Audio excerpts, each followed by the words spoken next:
संभल में जामा मस्जिद और श्री हरिहर मंदिर विवाद के बीच प्रशासन अब एक्शन मोड में है। राजस्व विभाग की टीम ने जामा मस्जिद के पास स्थित करीब 8 बीघा कब्रिस्तान की जमीन की पैमाइश की है। भारी पुलिस बल, ड्रोन और सीसीटीवी की निगरानी में हुई इस कार्रवाई के बाद जहां प्रशासन इसे अवैध कब्जे के खिलाफ कदम बता रहा है, तो स्थानीय दुकानदारों ने अपना दर्द बयां किया है। देखिए।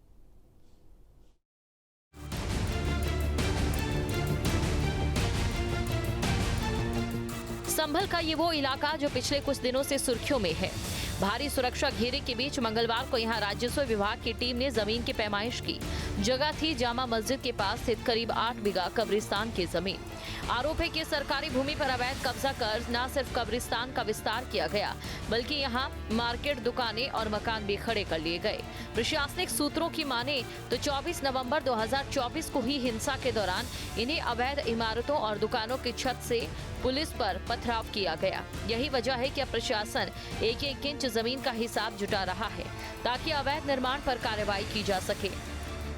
में एक मौखिक शिकायत आई थी, उसके बाद एक लिखित शिकायत आई और उसके आधार पे आज हमने जो राजस्व ग्राम कोर्ट है, जो विवादित स्थल के बिल्कुल सटा हुआ है, वो 32/2 गाटा संख्या है और कुल 4780 वर्ग मीटर के अंदर है और इसी के पैमाइश आज की गई है और उस जगह पे 100% कब्रिस्तान ही है और कुल 22 जो मकानों को और दुकानों को चिन्हित किया गया है जिनके कब्जे पाए गए।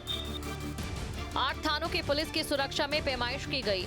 कब्जा करने वालों के खिलाफ धारा 67 के तहत कोर्ट में केस चलेगा। 8 थानों की फोर्स, जनपद के आसपास के जनपदों की भी 5 थानों की फोर्स के साथ साथ RRF, PSC और ड्रोन के माध्यम से निगरानी रखी गई। ASP आलोक भाटी को निर्देश दिया गया है कि वो जितने भी ये 22 मकान बने हैं कब्रिस्तान की जमीन पे, उन सब के कागजात है उनको खंगालें और 7 दिवस के अंदर जांच करके आगे की विधिक कार्रवाई सुनिश्चित करें। जैसे कुछ दुकानदारों का कहना है हम काफी समय से रह रहे हैं, तो इसको लेकर प्रत्येक व्यक्ति को उसकी अपॉर्चुनिटी ऑफ हियरिंग है वो दी जाएगी। नेचुरल जस्टिस के तहत ही आगे की प्रक्रिया अमल में लाई जाएगी। किसी व्यक्ति का बिना कागजात के उत्पीड़न नहीं किया जाएगा। पैमाइश के बाद डीएम ने आधिकारिक बयान देकर पूरी स्थिति साफ की, लेकिन इस कानूनी पैमाइश के बीच एक दूसरा पक्ष भी है। वो पक्ष जो दशकों से यहाँ रह रहा है। कई पीढ़ियों से यहाँ दुकान और मकान बनाकर गुजर बसर करने वाले 10 दुकानदारों ने अब अपना दर्द साझा किया।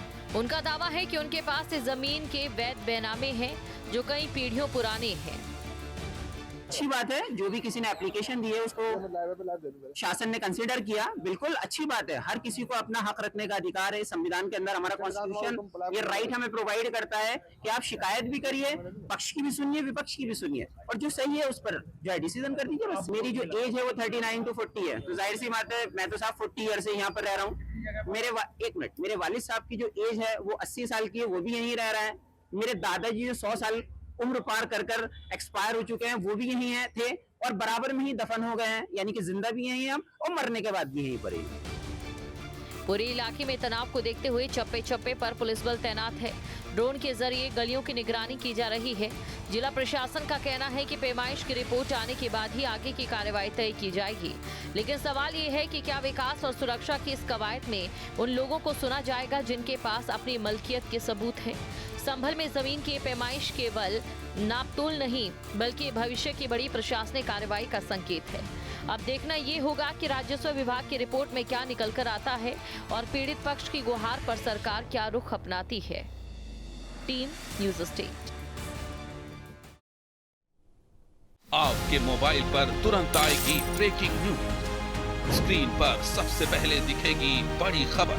देश दुनिया की हर खबर एक जगह। अब आपके मोबाइल पर तुरंत फटाफट इंस्टॉल कीजिए न्यूज़ नेशन ऐप और रखिए खुद को अपडेट।